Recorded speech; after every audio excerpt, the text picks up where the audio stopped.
Tandrinesa hely za ivolana fa ilay tontolo iainana tô misy olana ny asimba ny haratsika manaitra atsika malagasy aoka asika ho tonga jery fa ny tany misy atsika voageza voatery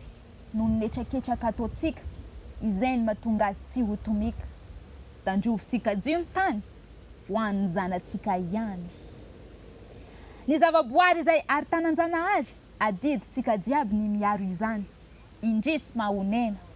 ilay tany ho an'ny zanatsika tô mila famonjena eny mila vonjy ny tany fa marary sy mba itsika ny ala mandrakotra azy vono itsika ireo zava-mananena eo aminy ny 𝗵𝗳𝗶𝗂𝗶 ny tany aneka tsy ananam-paharoa anisan'ny tena olana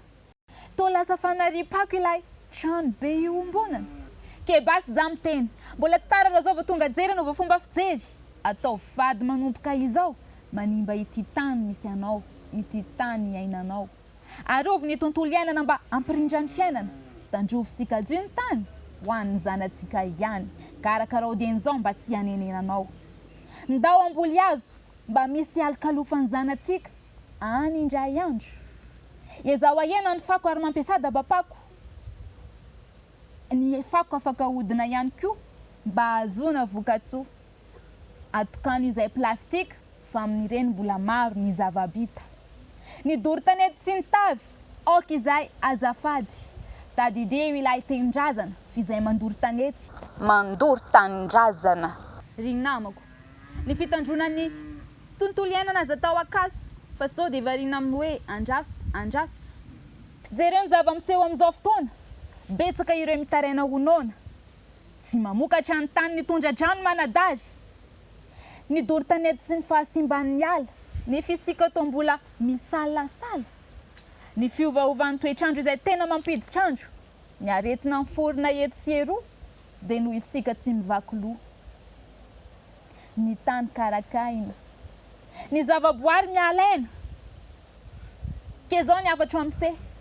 ny fikajinan'ny tany ihany ny 𝗫𝗍𝗍 mba dinio ane izao zava-mitranga fa noho ny tontolo iainana tsy voahaja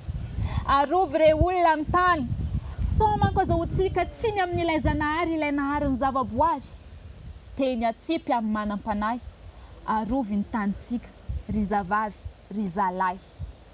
ny famboleka-kazo azo atao vazivazy fa ny zanatsika no azo tombontsoa amin'izany entano ny namana fa mbola tsy tara mba ho fitsonjovantsika ireo taranaka mampara ke zao ny afatra ka tadidio ity trano be iombonana kolokolosika jio mandraisa ndraikitra fa mbola tsy tara mba ho fitaratra izao tontolo izao 𝗵𝗊𝗫 dia anana lolovahina ireo taranaka mampara ry ankizy ry tanora ry ray aman-dreny ny andraikitra reso Ndao averina ilay nosy maitso ho rakitrala i Madagascar dia hiadana tokoa ireo zanatsika any afara tandrovitsika dio ny tany ho an'ny zanatsika ihany